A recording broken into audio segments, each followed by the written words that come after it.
دیکھیے میں صاف عرض کر دوں، علماء حق میں یہ مانتا ہوں کہ دنیا کبھی خالی نہیں ہوگی ان سے.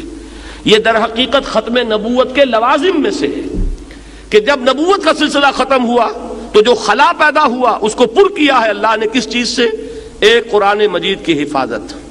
نمبر ایک یہ کہ اس میں تحریف نہیں ہو سکے گی. نمبر دو، مجددین، ہر صدی میں اللہ تعالیٰ ایسے لوگ اٹھاتا رہے گا جو صحیح دین کو اثر نو، وہ جو بھی بدعات کا تمار ہوگا اس میں سے پھر وہ صحیح دین کو نکال کر دنیا کے سامنے پیش کر دیں گے. نمبر تین، لا تزال من امتی طائفۃ قائمین علی الحق. تیسری چیز یہ کہ میری امت میں ہمیشہ ایک گروہ ضرور حق پر قائم رہے گا. کوئی نہ کوئی گروہ چھوٹا ہو بڑا ہو، لیکن ایسا نہیں ہوگا کہ دنیا اہل حق سے خالی ہو جائے. یہ بھی ختم نبوت کے اس خلا کو پر کیا گیا ہے کہ جو کام پہلے ایک نبی کی دعوت اگر ختم ہوئی دوسرا نبی آ گیا، اس کی بات لوگ بھول گئے، اس سے اگلا آ گیا.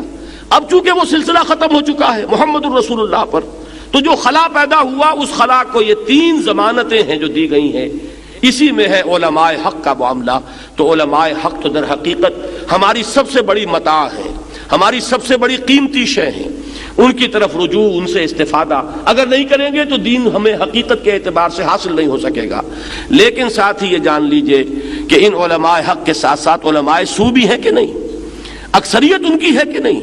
جتنا زمانہ بگڑا ہے اس میں جہاں عوام بگڑے ہیں، علماء کے اندر بھی اب علماء سو کی کثرت ہے جو اپنے عہدوں اور مسندوں کے پجاری ہیں، جو اپنے مفادات اور اپنے جو بھی مراعات ہیں وہ ان کو رکھتے ہیں پیش نظر.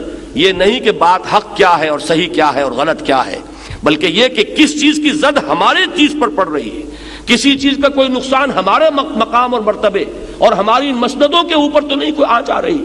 یہ چیز جن کے نزدیک بھی فائق ہو جائے گی وہی در حقیقت علماء سو ہیں. آپ سوچ کیجئے، آخر دین الہی جو ہے اس کے تصنیف کرنے والے علماء ہی تھے. اکبر کے نام پر تو تہمت ہے.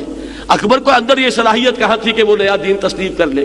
وہ تصنیف کر کے دینے والے ابو الفضل اور فیضی جیسے صاحب علم اور صاحب فضل شخصیت ہیں. ابو الفضل اور فیضی، وہ شخص کے جس نے بے نقط تفسیر لکھ دی قرآن کی، پورے قرآن کی تفسیر جس میں کوئی لفظ حرف ایسا نہیں آیا کہ جس میں نقطہ بھی ہو. اس کی صلاحیت کا آپ اندازہ کیجئے. لیکن یہ ہے کہ جب یہی علم، جب اس میں بغیم بینہم آ جاتا ہے تو یہی علم جو ہے انسان کا مارے آستین بنتا ہے، یہی علم اس کے لیے وبال جان بن جاتا ہے. علم را بر دل زنی یارے بود، علم را بر تن زنی مارے بود. اس علم کو اگر تم اپنے دل کے اوپر لگاؤ گے تو یہ تمہارا ساتھی ہے، مددگار ہے، یار ہے. اور یہی تن کے اوپر لگاؤ گے، تن پروری کا ذریعہ بناؤ گے تو یہی علم جو ہے یہ سانپ بن کر تمہیں ڈسے گا.